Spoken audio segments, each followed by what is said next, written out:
우리가 지난 시간에 아나니아 삽비라 사건 이후에 사도들이 또다시 복음을 전거할 때 하나님께서 사도들의 손을 통해서 많은 표적과 기사를 나타내셨습니다. 그래서 누가는 믿고 주님께 나오는 자가 큰 무리였다고, 또 새롭게 많은 영혼들이 주님을 믿고 큰 무리를 이루었다고 성경은 말씀을 하고 있습니다. 그래서 사람들이 병든 사람을 침대째로, 침상째로 메고 나와서 베드로가 지나가는 그 길목에 두고 혹여나 베드로의 그림자라도 그 환자에게 뒤덮으면은 그 사람이 나을까 하여서 수많은 병자들과 귀신 들린 사람들을 길거리로 떠메고 나왔다고 성경은 말씀을 하고 있습니다. 그리고 예루살렘 인근에 있는 성읍에서도 수많은 사람들이 나와서 병고침과 또 귀신으로부터 노임을 받는 그런 역사가 일어났음을 성경은 기록을 하고 있습니다. 이런 큰 성령의 역사, 큰 하나님의 이 역사 앞에서 이제 유대교 지도자들이 시기심이 가득하여서 바로 주님의 제자들을 감옥에 가두었다고 성경은 말씀을 하고 있는 것이죠. 왜 그들이 시기심을 그들이 가졌고 왜 그들이 감옥으로 보낼 수밖에 없었을까요? 그것은 바로 사회 종교적으로는 대제사장들이 가장 최고의 종교 권력에 있지만은 그들은 귀신 들린 자나 그들은 안전병이나 그들은 중풍병 걸린 자들에게 아무것도 해줄 수가 없습니다. 겨우 동전 한 분 던져주는 그 외에 그들의 인생에, 그들의 고난에 아무 문제를 해결해 줄 수 없는 거죠. 그런데 사도들은 그들에게 예수 그리스도 이름으로 귀신을 쫓고 예수 그리스도 이름으로 평생 안전병으로 있던 장애인으로 있던 사람들이 벌떡벌떡 일어나니까 모든 사람들이 제사장들에게 달려가는 것이 아니라 모든 사람들이 예수 그리스도의 사도된 제자들에게 달려가서 거기서 인생의 궁극적인 문제, 고통의 문제, 고난의 문제를 해결하니까 이 제사장들은 자신들의 사회적인 지위와 신분에 위협을 느끼는 거죠. 그래서 자기들이 없는 능력, 자기들이 없는 그런 하나님의 권세가 나타나니 이 사도들을 감옥에 가둬버리는 거죠. 백성들이 은혜를 통하여서 치유함을 받지 못하도록, 사도들 근처 가지 못하도록 감옥으로 집어넣어 버리는 것이죠. 바로 그날 밤에 하나님의 천사가, 하나님의 사자가 사도들을 옥문을 열고 그들을 가만히 밖으로 끌어내어서 그들에게 무슨 말을 하였습니까? 너희들은 다시 성전으로 가서 하나님의 이 모든 말씀을 다시 전하라. 이것이 하나님께서 하나님의 사자를 통해 주시는 말씀이죠. 너희들이 감옥으로 나가서 몰래 깊이 숨어라, 멀리 도망가라, 이것이 아니에요. 다시 제사장들이 있는 그 성전으로 들어가서 거기서 다시 복음을 전하라는 거예요. 언제 또다시 잡혀갈지 모르는 그 현장으로 들어가라는 거예요. 그래서 날이 새자 새벽에 사도들은 다시 성전으로 들어가서 그곳에서 제사들이 오는 사람들을 향해서 복음을 또다시 전가했던 것이죠. 이제 아침이 되고 나서 이 사내들인 공의회 의원들과 이 대제사장은 이제 재판을 열기 위해서 사람들을 모아놓고 감옥에 갇혀있는 그 사람들을 데리고 오라, 이렇게 사람을 보냈는데 옥문을 열어보니까 어떤 일이 있었죠? 사람들이 사라져버린 거예요. 밖에서는 여전히 옥문을 든든히 지키고 있는데 어떻게 된 일인지 이 사도들이 사라져버린 거죠. 그래서 당황하고 있을 때에 사람들이 달려와서 그 제자들이, 사도들이 멀리 도망가신 것이 아니라 지금 성전에서 또다시 그들이 복음을 전하고 있습니다, 이것을 대제사장에게 말을 한 것이죠. 여기까지가 우리가 지난 시간에 살펴본 주요 내용인 것입니다. 바로 이 소식을 들은 이 대제사장은 사람을 보내어서 이 사도들을 다시 붙잡아 오도록 합니다. 그리고 이 사도들을 붙잡아 봐서 이제 공의 앞에 세우고 이제 그들을 재판을 하는 것이죠. 오늘 28절에서는 대제사장은 사도들에게 이렇게 그들의 죄를 탄핵을 합니다. 우리가 이 이름으로 사람을 가르치지 말라고 언검하였으되 너희가 너희 가르침을 예루살렘에 가득하게 하니 이 사람의 피를 우리에게 돌리고자 함이로다. 여러분, 이 본문에서 이 대제사장이 하는 말 가운데에서 첫 번째로 우리가 이해할 수 있는 것이 뭔가요? 이 이름으로, 예수의 이름으로 복음을 전하지 못하도록 언금을 분명히 했습니다. 4장 17절 18절에서도 분명히 이 이름으로 다시는 전하지 말라고 언금을 했음에도 불구하고 이 사도들의 이 소신은 주님께서 땅끝까지 복음을 증거하라고 말씀하셨기 때문에 이 제사장 말에 고분고분 듣지 않습니다. 그래서 계속적으로 복음을 전하였음을 알 수 있고, 그 복음 증거의 효과가 이 제사장들의 입에서 말하는 것처럼 너희의 가르침이 예루살렘에 가득하게 돼요. 그러니까 이 사도들의 이 복음 전파 사역이 얼마나 열정적으로 계속적으로 이루어졌고, 또 그 열매들이 폭발적으로 성도들이 늘어났으면은 이 대적적인 그런 위치에 있는 제사장들도 바로 가르침이 예루살렘에 벌써 가득하였다, 이것을 말하고 있는 것을 볼 수 있습니다. 우리가 알다시피 베드로가 설교를 할 때에, 거리에 나가서 복음을 전할 때에 어떤 날은 3,000명이 한 번에 주님을 영접하고 세례를 받지 않았습니까? 또 어떤 때는 남성만 5,000명이 주님을 영접하지 않았습니까? 그러니까 벌써 이 초기에 예루살렘 교회 공동체는 벌써 1만 명이 넘는, 10,000명이 넘는 그런 공동체임을 우리는 알 수 있습니다. 여러분, 예루살렘은, 이 도시는 큰 도시가 아니에요. 여기에 항상 고정적으로 살고 있는 주민들은 5만 명 내외예요. 그 정도밖에 되지 않는 그 자그마한 도시에 10,000명이 넘는 성도들이 짧은 시간 내에 일어났다고 하는 것은, 이것은 이 대제사장들에게는 엄청난 두려움이에요. 자신들에게 엄청난 도전으로 그렇게 받아들인 것이죠. 그래서 자기들 입으로 너희들의 가르침이 예루살렘에 가득하였다, 이 말을 그들이 하는 것입니다. 여러분, 그리고 이 대제사장들이 예수님의 이름을 부르지 않는 것을 우리가 본문을 통해서 볼 수 있습니다.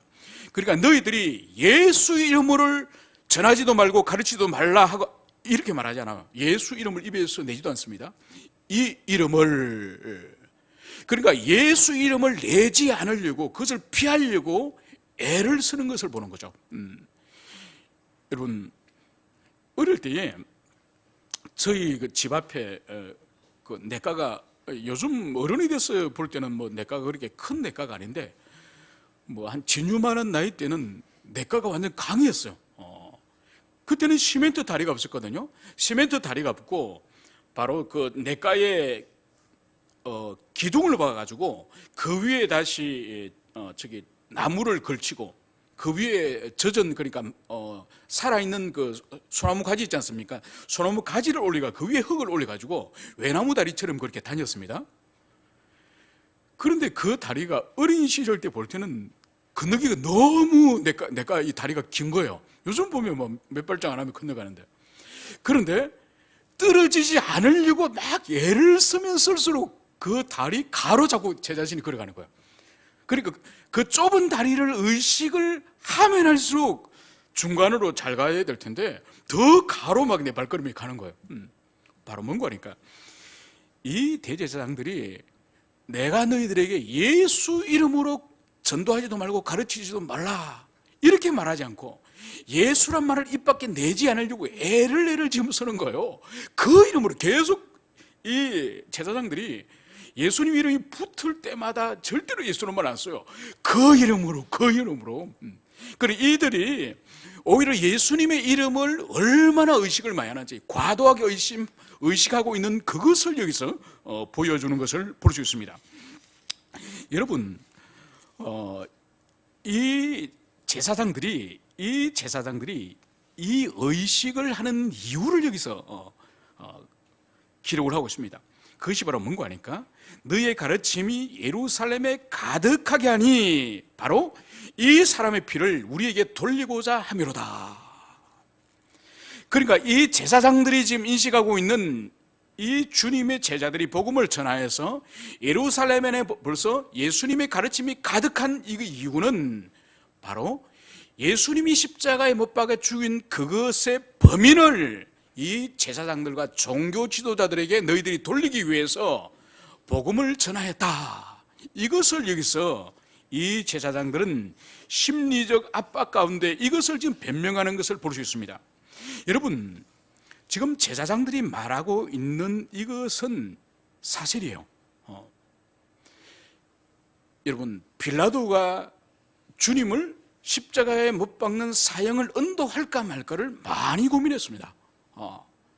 그러니까 곁에서는 대제사장들과 이스라엘 백성들이 소리를 쳤지만은 그 마음에는 양심의 가책이 있고, 특히 자기 아내가 이 사람은 거룩한 사람이므로 이 사람에게는 손을 대지 마소서, 아내가 특별히 예수님의 죄 없음을 충분히 증명을 하였습니다. 그렇기 때문에 이 빌라도는 사형을 언도할 때에 매우 고민이 많았던 것이죠.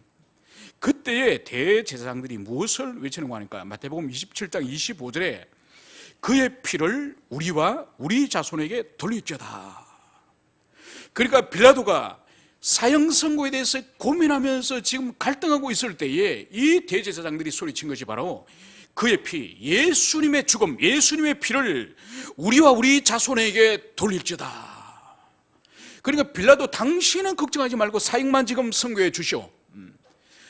이 예수를 죽인 것이 나중에 잘못이 되면은 우리와 우리 자손이 그 대가를 치르겠습니다.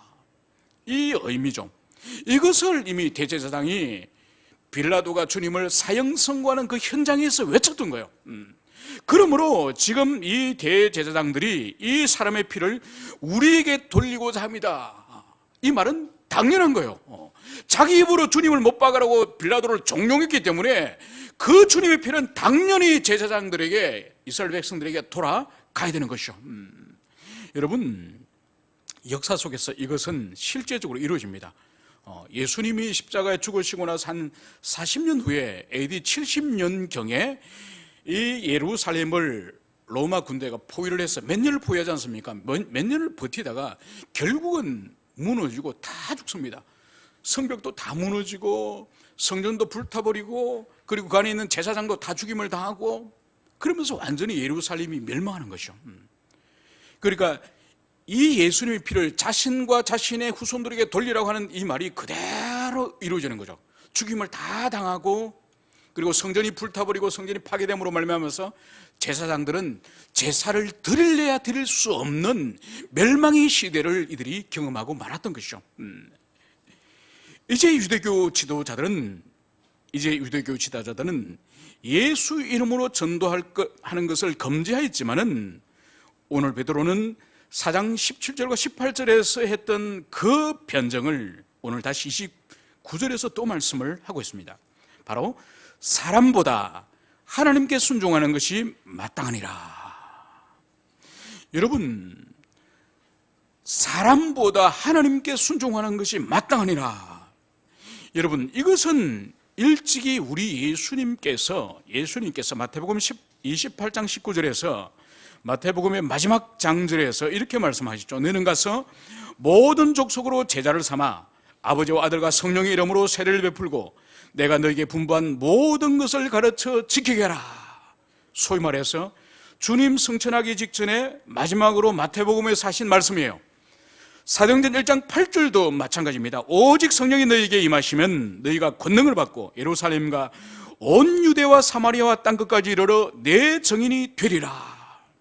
우리 예수님은 마태복음 마지막에서 사도행전 처음에서 땅끝까지 이르러 모든 족속에게 제자 삼고 복음을 증거하라고 하는 이 말씀을 주님이 제자들에게 분명히 주셨습니다. 분명히 주셨기 때문에 이 사도들에게 있어서 이 산헤드린 공의회는 그 당시에 최고 권력기관이에요. 지상의 최고 권력기관이기 때문에 이들은 사도들에게 예수 이름으로 전도하지 말라, 그렇게 명령을 했던 것이죠.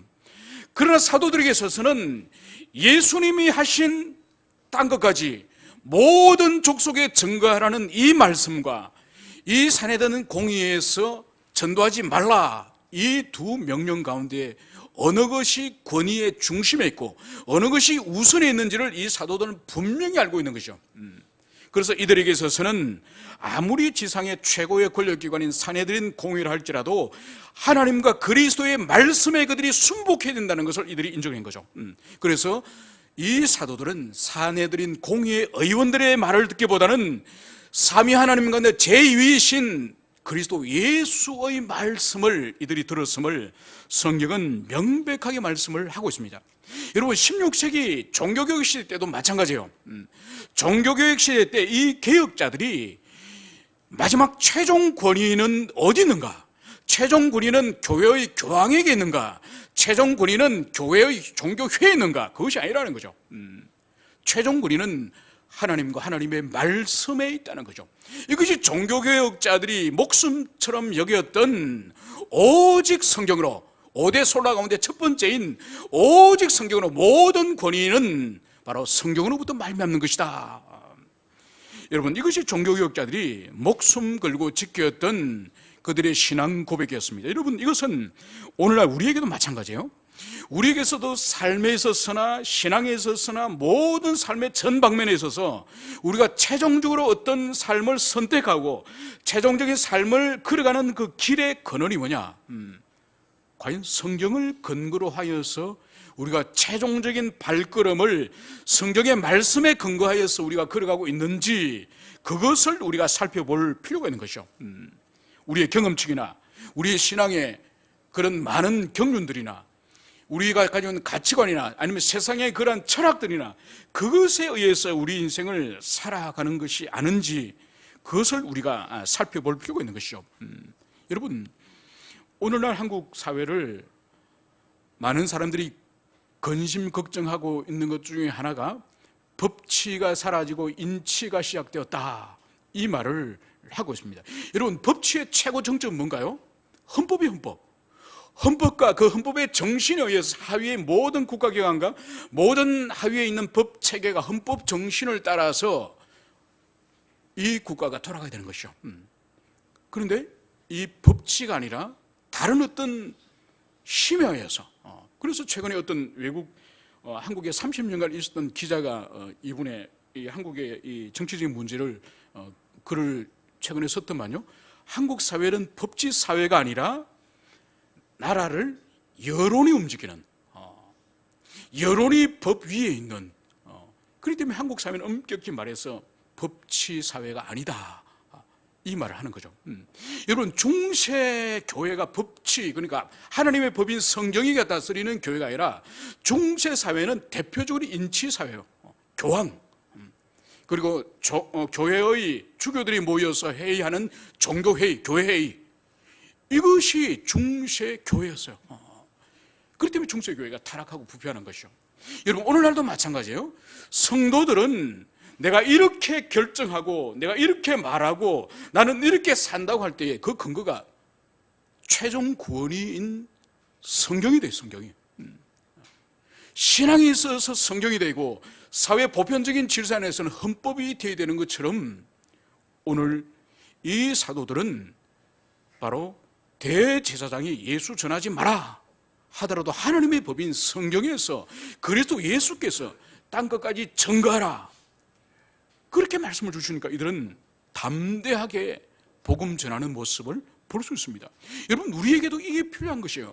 내 경험칙이 있고 내가 알고 있는 상식이 있고 내가 지식이 있고 내가 가지고 있는 것들이 있지만은 성경이 그게 아니야, 그 길이 아니야, 그러면 그걸 접을 수 있어요. 이게 믿음의 출발이에요. 출발. 여러분들에게 그러한 은혜가 있기를 축원합니다. 이제 이어서 오늘 베드로는 30절과 31절에서 담대하게 이런 말을 선언하는 것을 볼 수 있습니다. 이제 너희가 나무에 달아 죽인 예수를 우리 조상 하나님이 살리시고 이스라엘에게 회개함과 죄 사함을 주시리고 그를 오른손으로 높이사 임금과 구주로 삼으셨느니라. 여러분, 베드로는 지금 명백하게 사내들은 공의 앞에서 지금 다른 사람 앞에 서 있는 것이 아니라 그리에 서 있는 것이 아니라 이 공의 의원들 앞에서 명백하게 너희가 나무에 달아 죽인 예수를, 여러분, 베드로는 명백하게 십자가에 나무에 달려 죽으신 예수님은 너희들이 죽였다는 거예요. 사내들은 공의에 당신들이 예수를 죽였다는 것을 명백하게 지금 탄핵하고 있는 것을 볼 수 있습니다. 그런데 이어서 우리 조상의 하나님이 살리시고 그러니까 당신들이 예수를 죽였지만은, 당신들이 예수를 십자가 못 박아 죽였지만 우리 하나님은 예수를 살리셨다. 이것을 오늘 대조적으로 오늘 말씀하고 있는 것을 여기서 보여주고 있습니다. 여러분, 베드로는 오늘 이 본문 가운데 예수님을 십자가에 달려 죽였다 이 말씀을 하지 않아요. 어디에 달려 죽었다고 주님께서요? 나무에. 여러분, 이것은 의도적으로 베드로가 십자가란 말을 사용하지 않고 나무에 달려 죽었다고 하는 이것을 의도적으로 사용하는 거예요. 이게 바로 뭐죠? 신명기 21장이요.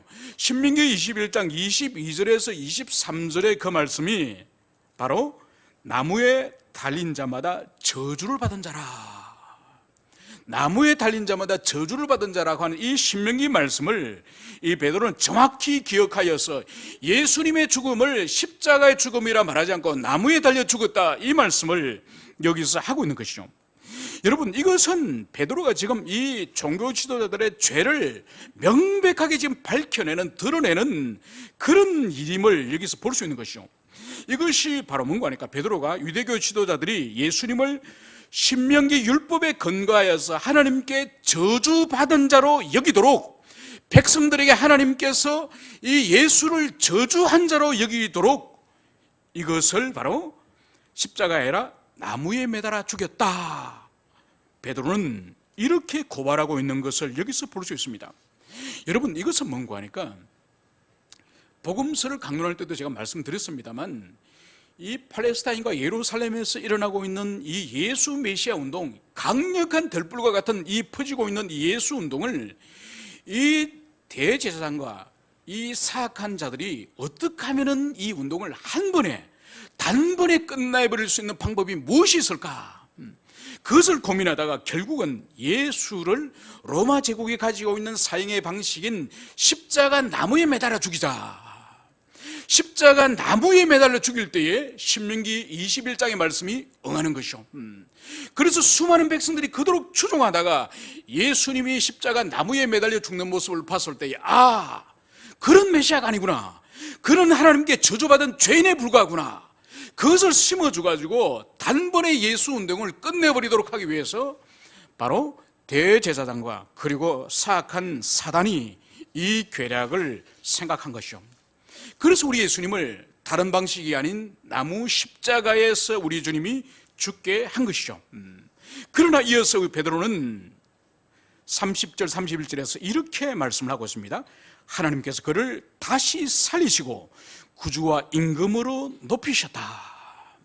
여러분, 진정으로 예수님이 저주받아서 하나님께 버림받은 그런 악인이었다고 한다면 그분이 다시 부활할 수 있겠습니까?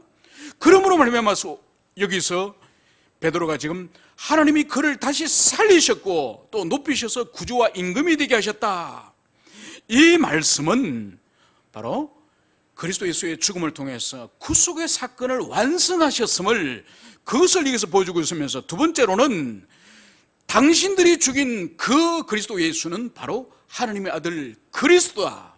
당신들은 죄인을 죽였다고 확신하지만 그분은 사실은 당신들이 그토록 기다렸던 메시아다.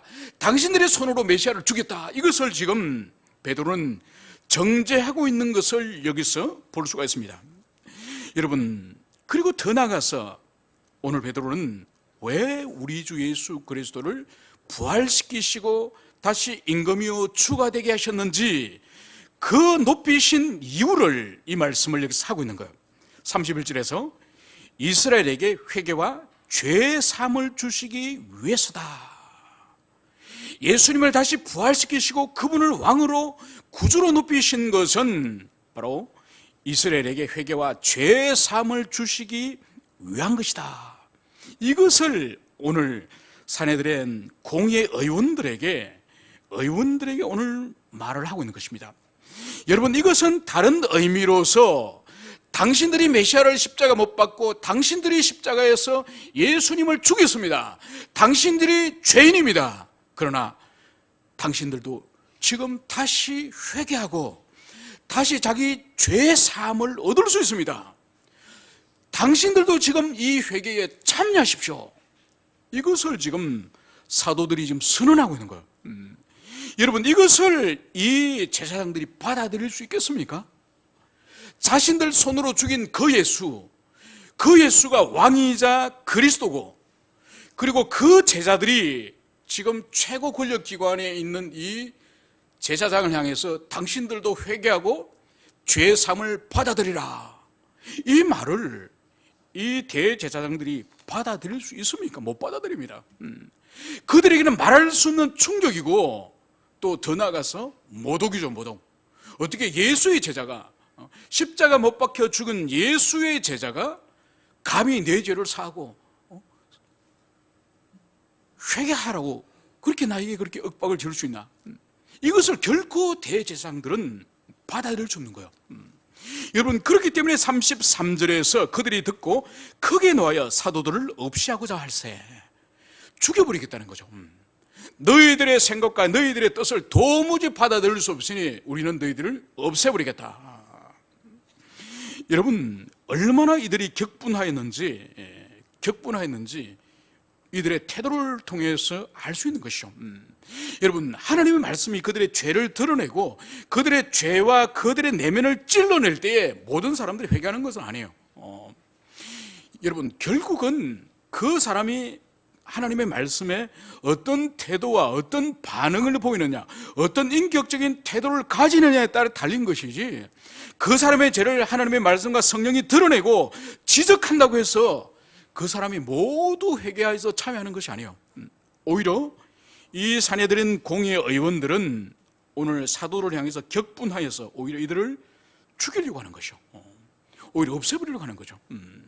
그러나 여러분, 사도행전 2장에 베드로가 처음 성령을 받고 오순절에 길거리에 나가서 복음을 전할 때에 그 설교를 들었던 수많은 유대인들은 어떻게 반응했습니까? 가슴을 쳤습니다. 가슴을 치면서 사도들에게, 형제들아, 우리가 어찌할꼬? 우리가 어떻게 하면 좋겠느냐? 우리가 예수를 죽였는데 우리가 어떻게 하면 좋겠느냐? 이런 반응을 보이는가 하면은 예수님과 그의 제자들을 죽여버리려고 하는 이런 악한 인생들도 있다고 하는 것이죠. 결국은 영혼의 변화라고 하는 것은, 선포되지 않은 말씀과 성령의 역사를 거스르지 않고 그것을 인격적으로 순종하면서 자신을 쳐서 복종하여서 말씀에 자신을 합치시키려고 하는 의지 가운데서 성령의 역사가 주어지는 거예요. 여러분, 그렇기 때문에 이 마음의 키는 항상 우리들이 지고 있습니다. 그러니까 왜 하나님이 나는 변화시키지 않으시고 왜 나에게는 저 사람처럼 은혜를 주셔가지고 확 뒤집지 않느냐, 말할 수 없는 거예요. 우리 인간은 기계가 아니에요. 하나님의 은혜가 스며들어올 수 있는 이 마음의 열쇠, 마음의 키는 우리 자신이 지고 있습니다. 이거는 하나님이 직접적으로 우리 마음을 억지로 빗장문을 열어가지고 주님이 은혜를 주시는 것이 아니에요. 마음은 우리가 지키고 마음의 열쇠는 우리에게 주님이 맡기셨습니다. 그래서 계시록에서도 예수님께서 내가 문 밖에서 문을 두드리려니 문을 열어달라고 예수님이 말씀하는 거예요. 우리가 마음의 문을 열고 그분을 인격적으로 영접하고 받아들일 때에 은혜가, 우리의 죄와 허물과 연약함들을 하나님의 은혜가 치유하시는 거예요. 그런데 알면서도 거부하거나 알면서도 받아들이지 않으면은 은혜 역사는 일어나지 않습니다. 내 밖에서만 다른 지체들은 경험하지만 나에게는 일어나지 않는 것이죠. 오늘 이 사도들은 이제 사형 언도를 우리 주님께서 받으셨던 이 공회에서 이 사도들도 이제 생명의 위협에 처해지게 된 것입니다. 이제 절체절명의 이 상황에서 오늘 한 사람이 오늘 일어나는 것을 여기서 보여주고 있습니다. 바로 당대의 최고의 율법학자이자 백성들에게 존경을 받는 공의 의원인 가말리엘이라는 이 인물이 오늘 자리에서 일어났습니다. 그런 바리새파 가운데 한 사람입니다. 그러니까 사내들인 공회에는 지배적으로, 주도적으로 사두개인들이 주권을, 거의 주도권을 쥐고 있습니다. 그 가운데에 이 바리새파는 소수의 무리죠. 그럼에도 불구하고 이 가말리엘이라는 이 사람은 그 시대에 가장 탁월한 율법의 교사였습니다. 이 사람은 바리새파 가운데서도 힐렐 학파를 대표하는 그런 인물이었는데 사도 바울의 스승이기도 했습니다. 바로 이 사람이 오늘 일어나서 이 사도들을 재판함에 있어서는 모두가 신중할 것을, 매우 신중할 것을 주문을 합니다. 이 가말리엘은 왜 우리가 사도들을 재판하면서 신중해야 되는지, 그것을 이 가말리엘은 역사적인 두 사건을 인용하면서 오늘 설명을 하고 있습니다. 첫 번째는 드다라고 하는 인물의 반란 사건입니다. 이 역사적으로 이 드다라고 하는 인물은 자기 자신이 제2의 여호수아다, 자기 자신이 엘리야다, 그러면서 요단강물을 말리겠다 이러면서 이 사람들을, 추종자를 이끌고 다녔던 사람이에요. 그래서 성경은 한 400명 정도가 자기를 따랐다고 그렇게 말씀하고 있지 않습니까? 그러나 이 사람이 반란을 일으켰다가 총독에게 죽임을 당하고 이 400명이 물거품처럼 다 사라져 버립니다. 그리고 갈릴리 유다라고 하는 이 인물도 마찬가지예요. 이 인물도 로마에서 이제 세금을 징수할 때에 납세 거부를 이 갈릴리 유다가 하게 됩니다. 그때에 또 반란군의 이 진압에 의해서 이 갈릴리 유다 또한 죽임을 당합니다.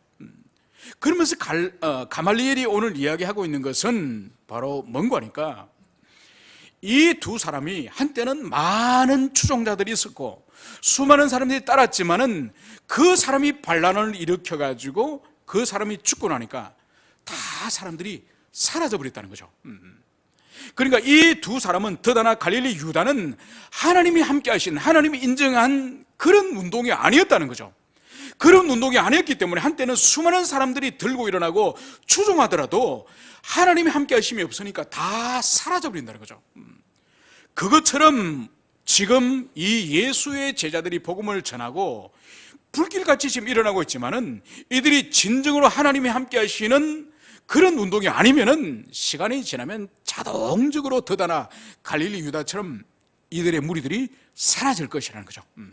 만약 천에 하나 만에 하나, 만약 이들의 무리가 사람의 운동이 아니라 하나님이 함께 하시는 하나님의 일이라고 한다면은 절대로 이것을 무너뜨릴 수 없을 뿐만 아니라 오히려 하나님의 일을 우리가 지금 무너뜨리려고 하면은 오히려 하나님을 대적하는 결과가 된다는 것이죠. 그렇기 때문에 가말리엘이 일관되게 지금 주장하는 것이 바로 뭔가 하니까, 그들에게 아무런 조치를 하지 말라는 거예요. 그냥 내버려 두라는 거예요. 내버려 두면은 시간이 지나면은, 사람의 운동이면은 시간이 지나면 저절로 허물어질 것이요, 사람의 운동이라 하나님이 세우신 그런 일이라고 한다면은 아무리 세월이 지나더라도 그것은 소멸되지 않는다. 이것이 가말리엘의 견해예요. 여러분 얼마나 지혜롭고 탁월합니까? 그죠? 여러분 결국은 가말리엘의 이 말처럼 2000년이 지났지만은 이 예수 운동은 어떻게 됐습니까? 2000년이 지났지만은 전 세계 어디를 가든지 하나님의 교회가 있고 그리스도인이 없는 그런 민족과 나라가 없습니다. 심지어 중국이나 북한 같은 그런 곳에도 지하교회가 여전히 있는 그것을 볼 수가 있습니다. 제가 지금 틈틈이 집에서 이렇게 읽는 책 중에 하나가 오래된 소원이라는 홍성사에서 나온 책이에요. 이게 뭔가 하니까 2000년도 초에 쓰여진 실제적인 북한 선교하던 목사님이 쓰신 책이에요. 이분이 이제 북한 신의주 바로 강 건너, 압록강을 건너면 거기 있는 도시가 중국 단동이지 않습니까? 중국 단독은 뭐 한국 사람들이 자유롭게 갈 수 있으니까 거기서 사역을 하다가 할머니 한 90 정도 된 할머니와 아들은 60이 넘은 아들이 이 중국에서 생활하는 거야. 이분들을 하나님의 인도하심에 우연히 만나가지고 알고 보니까 이분들이 누군가 하니까 한국 전쟁 나기 전에 일제 시대 때부터 평양에서 이북에서 신앙생활을 하던 분이에요. 그래서 남편이 아들 하나 두고 한국 전쟁 때 남한으로 피난을 간 거예요. 그리고 나서 벌써 세월이 한 50년이 더 지났죠. 그래 자신이 이제 죽음이 다가오면서 자기 아들에게는 꼭 아버지를 찾게 해주려고 단동에 와서 계속 기도한 거예요. 남한에 있는 목회자를 만나가지고 자기 아버지를 연결해 주려고. 그런데 이 할머니가 지하교회의 성도였는데, 그러니까 북한이 공산화되기 전에 평양 오케스트라가 있었어요. 평양시 오케스트라 피아노 반주자였어요. 이 할머니가, 90 할머니가. 그래가지고 그 이제 오래된 소위란 그 책이 바로 그런 이야기를 담고 있는 그런 소설이에요. 여러분, 그러니까 이러한 하나님의 은혜가 세월이 60년, 50년이 지났지만은 아무리 짓밟고 박해를 하더라도 교회는 사라지지 않아요. 여러분, 이것이 하나님의 교회의 놀라운 특징이에요. 여러분들이 세계 역사 가운데에 배웠던 종교 가운데서, 기독교의 이단 가운데서 경교라고 여러분 들어보셨습니까? 네스토리우스교. 그러니까 삼일체 정통 교리를 인정하지 않은 이단 가운데 경교, 그죠? 이단으로 정죄받고 동방으로 가서 페르시아와 중국 당나라에 사역했던 그런 기독교 이단이지 않습니까? 여러분, 교회 역사 가운데 보면은 이단들은 일정한 명맥을 유지하다가 사라져버려요. 이게 이단들의 특징이에요. 그래, 한 시대는 막 들불처럼 이단이 확 일어나다가 교주가 죽거나 창시자가 죽고 나면은 흐지부지 사라져버리는 것이 이단의 특징이에요. 여러분, 기독교는 12명의 제자들로부터 시작해서 2000년이 지났지만은 지금도 변함없이 성경이 발간되어지고 새롭게 번역되어지고 새로운 그리스도인들이 계속 확장되고 늘어나고 있는 거예요. 그래서 사람이 만든 것은 세월이 지나면 무너지고 없어져 버리지만은 하나님의 교회는 절대로 무너지지 않습니다. 없는 것 같지만은 세월이 지나 보면은 왕성하게 일어나는 거예요. 여러분, 그래서 40년간 이 중국 교회가 중국 공산당으로부터 얼마나 박해를 받았습니까? 그죠? 그래서 중국 교회는 사라졌다고 사람들은 생각했습니다. 40년 만에 중국이 개혁 개방되면서 중국의 뚜껑을 열어보니까 그때의 1980년도에 중국 교회가 8천만 명이었어요. 8천만 명. 그러니까 교회는 오히려 자유를 주고 방종을 할 수 있도록, 죄를 마음대로 짓도록 자유를 주면은 교회는 망할 수가 있지만은 짓밟고 박해를 하면 할수록 교회는 절대로 죽지 않습니다. 그것이 진리와 교회의 특징이에요. 그래서 오늘 가말리엘은 사람이 세운 것은 반드시 무너진다. 하나님이 세운 것은 무너지지 않을 뿐만 아니라 하나님이 세운 것을 짓밟으려고 할 때는 오히려 하나님을 대적하는 결과를 가져오니, 그러니까 이것은 그냥 내버려두라, 이 권면을 하는 것이죠. 여러분, 하나님께서는 당신의 백성과 당신의 교회를 때로는 천사를 보내서, 하나님의 사자를 보내서 보호하기도 합니다. 여러분, 그러나 오늘 이 가말리엘은 복음을 영접한 사람, 그리스도의 제자가 아니에요. 때로는 하나님께서 복음과 전혀 상관없는 가말리엘 같은 이런 사람을 사용하셔서 하나님이 당신의 교회와 당신의 자녀들을 지키고 보호하기도 하시는 것입니다. 하나님께서는 당신의 교회와 자녀를 지키시는 방식이 아주 신묘막적해요. 수많은 손길과 수많은 주님의 방식으로서 당신의 교회와 자녀들을 지키시는 그런 주님이시라는 것을, 그것을 우리는 기억해야 될 것입니다. 여러분, 그래서 보세요. 마태복음 우리가 묵상했지 않습니까? 마태복음에 주님의 출생을 전후로 해서 하나님의 천사가 몇 번 등장하는지 압니까? 천사가 5번 등장해요. 하나님의 천사가 5번 등장한다는 이것은 매우 긴급한 엄청난 일임을 보여주는 거죠. 그건 뭔가 하니까 인류의 그 오랜 역사 동안에 죄와 사망 가운데 있던 인생들을 구속하기 위해서 메시아가 이 세상에 오셨으니, 그 메시아의 사역과 메시아의 생명을 죽이려고, 없애려고, 방해하려고 얼마나 사단의 역사가 강력했겠습니까? 그죠? 그렇기 때문에 하나님께서 천사를 마태복음 1, 2장에서도 무려 5번씩이나 천사가 나타나서 그렇게 긴급한 사역을 하는 거예요. 여러분, 그러면은 천사 편에서는 그렇게 사역을 하지만, 하나님 편에서는 그렇게 사역하지만은 사탄 편에서도 더 강력한 반격이 있는 거죠. 사탄의 종들이 마태복음 누가 있죠? 헤롯. 또 사단에게 쓰임받은 또 사람들이 누구죠? 동방박사. 여러분, 동방박사를 보세요. 동방박사라고 과연 할 수 있습니까? 분명히 별을 보고 왔습니다. 그죠? 예루살렘에 와서 별을 잃어버리거든요. 별을 잃어버려가지고 유대인의 왕이 여기서 났습니까? 이렇게 물어보잖아요. 그죠? 그런데 잘 생각해 보세요. 동방박사잖아요. 가장 지혜롭고 탁월한 사람이지 않습니까? 그런데 예루살렘에 와보니까 보통 왕자들이 태어나면 엄청난 축제지 않습니까? 그죠? 그런데 예루살렘에 와보니까 아무런 일이 없어. 그러면 박사들이면 분위기 파악을 해야죠. 그죠? 헤롯의 아들은 태어난 게 아니구나.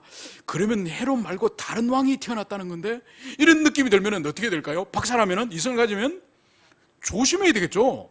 조심하면서 헤롯을 찾아갈 것이 아니라 주위에 있는 사람들에게, 주민들에게 왕이 태어났습니까?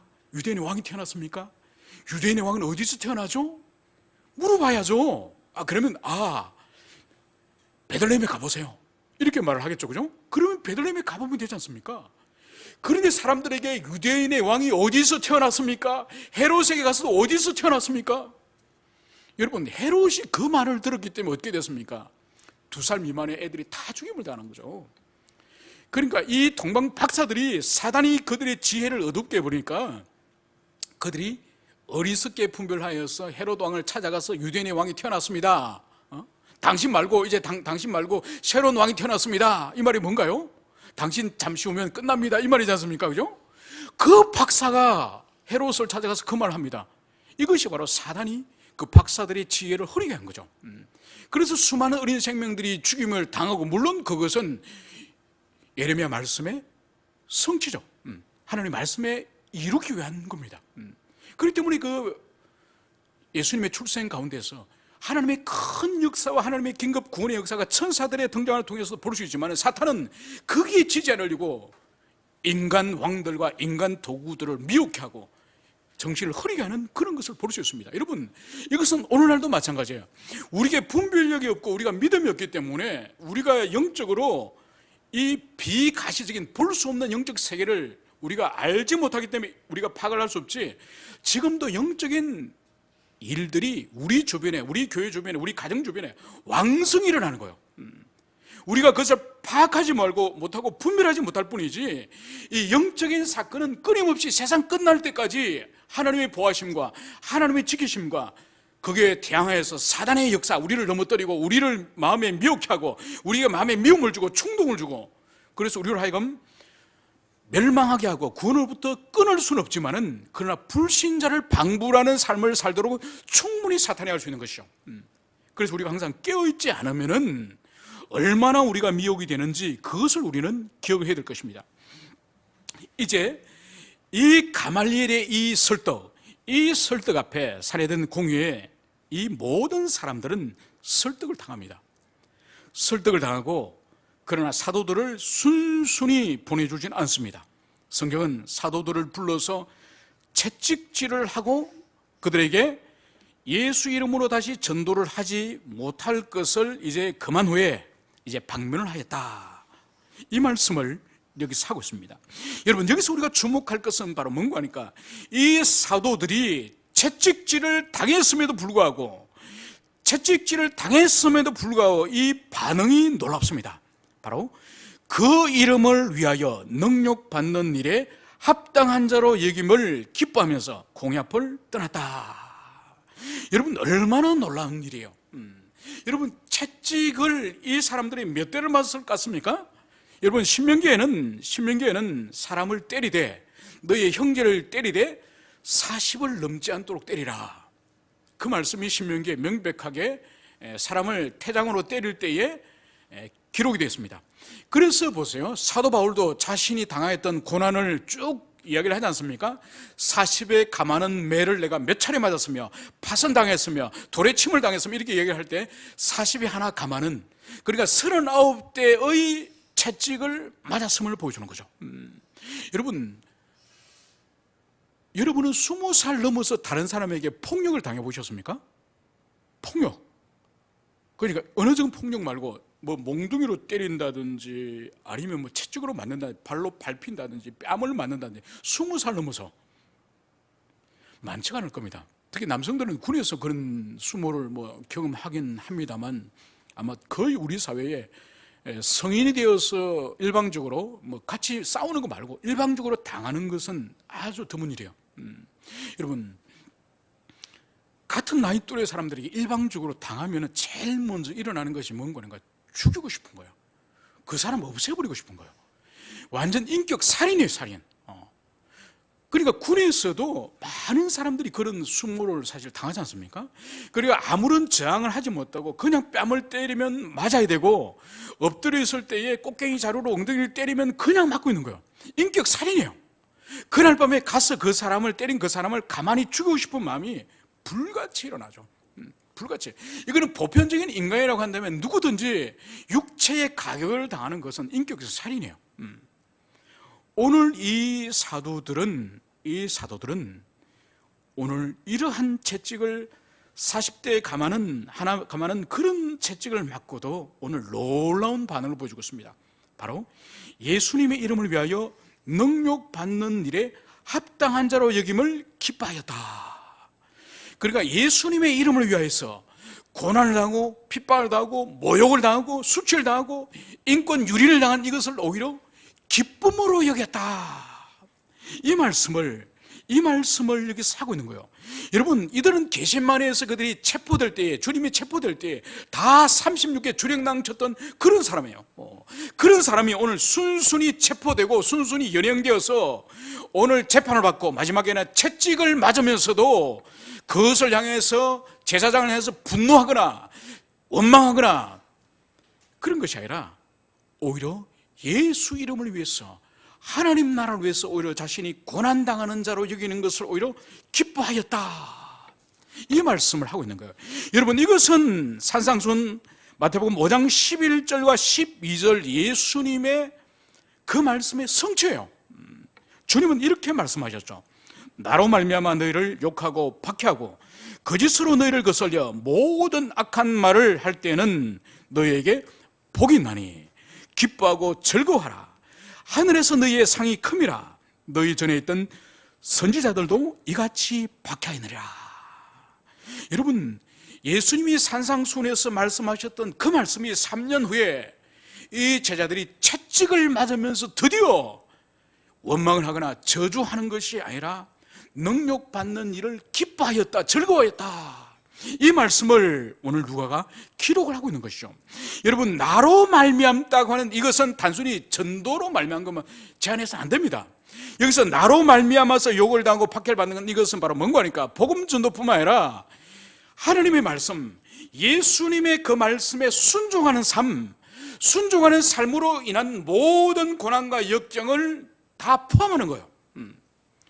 그러니까 세상적으로는 내가 이것이 억울한 일이고, 세상적으로 내가 지금 불이익을 당하는 일이고, 세상적으로는 뒤엎어버리고 같이 맞받아 쳐버리고 그렇게 충분히 할 근거가 있음에도 불구하고 그렇게 하지 않는, 그래서 산상수훈에서도 내 마음이, 그러니까 온유한 자의 심령을 하나님이 뭐라 그랬죠? 하나님 나라가 천국이 저일 것이라. 여러분, 온유함의 본질이 뭔가요? 온유함의 본질은 바로 뭔가 하니까 무골호인을 말하는 것이 아니에요. 온유함은, 그러니까 어떤 불이익이나 외적으로 어떤 고난과 역경을 당하고도 거기에 합당하지 반응하지 않는 참음을 말하는 거예요. 그러니까 그냥 가만히 있는 무골호인, 법 없이 사는 그걸 온유함을 말하는 것이 아니에요. 외부적으로 그 사람의 인격을 모독하고 고통을 두고 위해를 가하는데도 불구하고 거기에 대한 안갚음을 하지 않는 온유함, 그것을 말하는 거예요. 여러분, 드디어 이들이 성령의 큰 은혜를 받고 이제 하나님의 성령의 감화를 받고 나니까 도망가던 이들이 드디어 능욕받음을 기쁨으로 이기는, 능욕받음을 오히려 즐거움으로 이기는 그런 모습의 변화를 오늘 성경은 여기서 볼 수 있습니다. 여러분, 하나님의 자녀지만은 믿음이 없으면은 말씀의 순종함으로 다가오는, 말씀의 순종함으로 인하여 받는 역경과 고난을 감당을 하지 못하고, 그럼 이 사람은, 믿음이 없는 이 사람은 이중적으로 원망을 하게 됩니다. 이중적으로. 첫째는 하나님을 원망하는 거죠. 하나님, 제가 이렇게 하나님 뜻대로 사는데, 제가 이렇게 순종하는데 왜 나에게 역경과 고난을 주십니까? 하나님, 당신은 정당하지 않습니다. 하나님을 원망합니다. 두 번째로는 믿음이 없이 고난을 당하면은 고난을 주는 그 사람을 미워하고 그 사람을 향해서 분노합니다. 여러분, 그렇기 때문에 심령에 믿음이 없는 그리스도인이 되는 그것만큼 불행한 일이, 그것만큼 고통스러운 일이 없는 거예요. 그래서 우리가 지난 묵상 세미나 할 때, 수련할 때도 히브리서 4장 2절이 그것을 말씀하고 있는 거죠. 말씀의 유익을 얻지 못하는 것은 믿음과 결부시키지 못하기 때문이다. 하나님의 많은 말씀을 받고 많은 하나님의 표적과 많은 광야에서 주님의 그 구원하심을 이스라엘 백성들이 광야에서 경험했지만은 자기 속에 믿음으로서 그것을 받아들이지 못하기 때문에 그들이 가나안 땅으로 들어가는 은혜를 누리지 못한다. 그것을 제가 그 시간에 말씀드렸죠. 오늘날도 마찬가지예요. 여러분, 단순히 알고 있는 주님의 뜻이 뭔지 알고 있는 것이 믿음이 아니에요. 믿음의 본질은 알 뿐만 아니라 삶으로 그것을 지키고 순종하는 자리까지 나가는 그것을 믿음이라고 말하는 거예요. 오늘 사도들은 보세요. 사도들은 드디어 3년 전에 주님이 가르쳤던 그 말씀을 이제는 순종으로 살아내고 있는 거예요. 주님께서 능력받음을 기뻐하라, 상급이 큼이라, 그 말씀을 드디어 살아내고 순종하여서 채찍에 그렇게 맞고 몸에 피가 흐르고 그렇게 고통을 당했음에도 불구하고 하나님을 원망하거나 대제사장들을 저주하지 않고 오히려 자기 자신이 사도로서 예수님의 제자로서 그렇게 역경과 고난당함을 오히려 특권으로 여기고 영광으로 여기는 이 모습을 여기서 볼 수 있습니다. 여러분, 이럴 때에 바로 순종의 삶을, 주님이 기뻐하시는 삶을 살아갈 수가 있는 것입니다. 우리 모두가 이런 믿음으로까지, 이런 순종으로까지 나가는 우리가 되었으면 좋겠습니다. 함께 기도합시다.